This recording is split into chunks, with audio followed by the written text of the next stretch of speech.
అదే ఇప్పుడు పేర్లు కాదు, ఏం చేయాలనో అటాచ్ చేశారు. నేను ఇచ్చాను, ఇప్పుడు మళ్ళా చెప్తున్నా. ఇప్పుడు మీరు ఏమంటే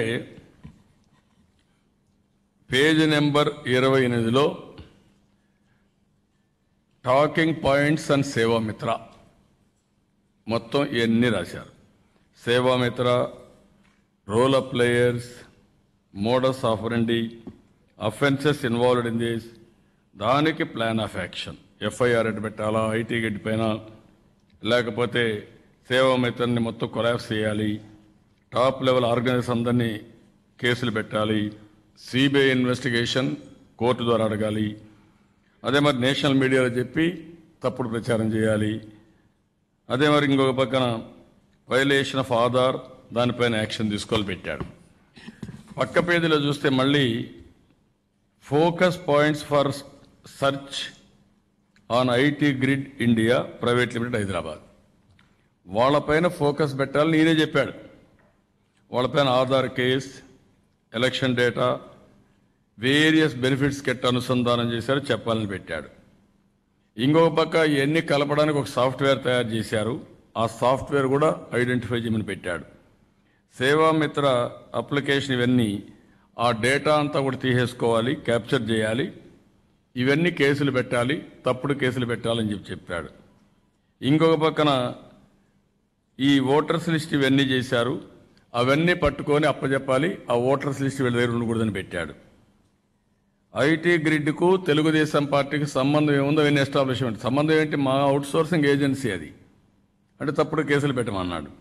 ఇంకొక పక్కన మీరు చూస్తే ఇవన్నీ కూడా కమ్యూనికేషన్, ఈమెయిల్ కానీ, టెక్స్ట్ కానీ, చాట్ కానీ, వివోఐపీ కానీ, వివోఐపీ కాల్స్ కానీ, ఇవన్నీ పెట్టి ఐటీ గ్రిడ్కు అదర్స్కి ఏమేమి సంబంధాలను ఎస్టాబ్లిష్ అంటే ఈయన డైరెక్ట్ చేశారు పోలీసుల్ని. ఈ స్క్రిప్ట్ యాజ్ ఇట్ ఈస్ వాళ్ళు అమలు చేశారు. ఏమంటారండి, దీనికంటే ఏం కావాలి మీకు?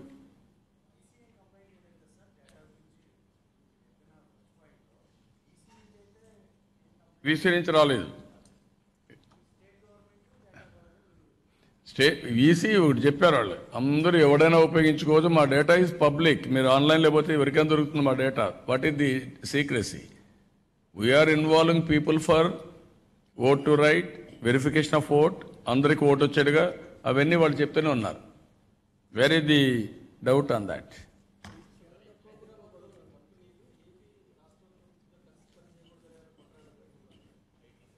అంటే అది కాదు ఇష్యూ. ఇక్కడ హైదరాబాద్లో కూడా ఒక అభద్రతాభావాన్ని క్రియేట్ చేశారు.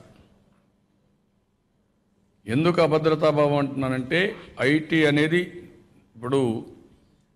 ఎప్పుడు కూడా హైదరాబాద్ నా బ్రెయిన్ చైల్డ్ అని చెప్పేవాడిని నేను. ఆ రోజు చాలా వాగ్దానాలు చేశాను ప్రపంచం తిరిగి.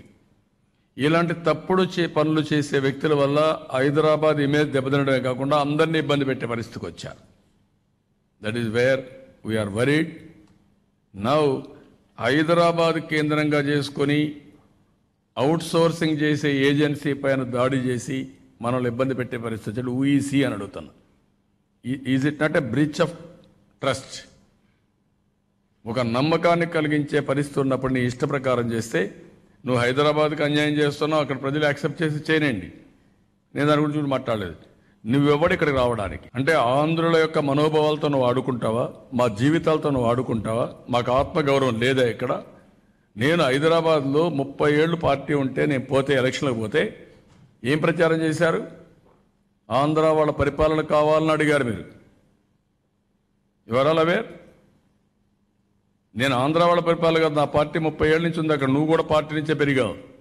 నువ్వు రాజకీయ లబ్ధి కోసం నీ ఇష్ట ప్రకారం మాట్లాడావు. ఎన్ని తిట్టకుండా తిట్టావండి ఆంధ్ర వాళ్ళని, మర్చిపోయామని. ఆ రోజు కూడా వదిలిపెట్టాం ఇష్టానుసారంగా. 1-2 కదా, అవన్నీ లిస్ట్ అవుట్ చేసి మళ్ళీ ఒకసారి చెప్తాను.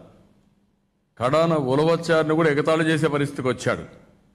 మా దగ్గర పశువులు తింటాయంటే ఎగతాళి చేస్తూ నవ్వుతారు ఆహాహా అని. ఏదైనా ప్రతి ఒక్కరికి ఒక ఆత్మగౌరవం ఉంటుంది. కాంగ్రెస్ పార్టీ ఒకే పని చేశారు, విభజన చేశారు, దానివల్ల దెబ్బతిన్నారు. మీరేం చేస్తున్నారు? విభజన గాయాలపైన కారం వేసి ప్రతిరోజు ఆనందపడుతున్నారు, మీరు ఆనందిస్తున్నారు. ఇంకా మేము ముందుకు పోకూడదని అడ్డుపడే పరిస్థితికి వచ్చారు. That is what I'm saying. మనకు కూడా ఆత్మకు రేపు జరిగే ఎన్నికలు కేసీఆర్ వర్సెస్ టు తెలుగుదేశం తప్ప జగన్మోహన్ రెడ్డి వర్సెస్ టు తెలుగుదేశం కాదు. కేసీఆర్ ఎప్పుడో డిసైడ్ చేసుకున్నాడు. జగన్మోహన్ రెడ్డి ఫెయిల్ అయిపోయాడు, ఈయన వల్ల కాదు, నేను రంగంలో దిగుతానని నాకు రిటర్న్ గిఫ్ట్ ఇస్తా అన్నాడు. అందుకే ఆయన మనుషులు పంపించాడు, టెస్ట్ చేశాడు, వాటర్ టెస్టింగ్ అయిపోయింది, పంపించమన్నా. నేను ఛాలెంజ్ కూడా చేశాను, రేపు కూడా ఛాలెంజ్ చేస్తున్నా. కేటీఆర్ రావాలి, కేసీఆర్ రావాలి, ఇంకా నీ మనుషులు ఎవరు అందరిని పంపించు, మీ ఎలక్షన్ ఏంటో తేలుద్దాం. ఇక్కడ ప్రజల సత్తా ఏంటో నమ్మకాలు ఏంటో అవి కూడా నేను డిసైడ్ చేస్తాను. ఎవరు కావాలో ప్రజలు నిర్ణయించుకోవాల్సిన సమయం ఆసన్నమైంది. కేసీఆర్ కావాలా, తెలుగుదేశం కావాలా?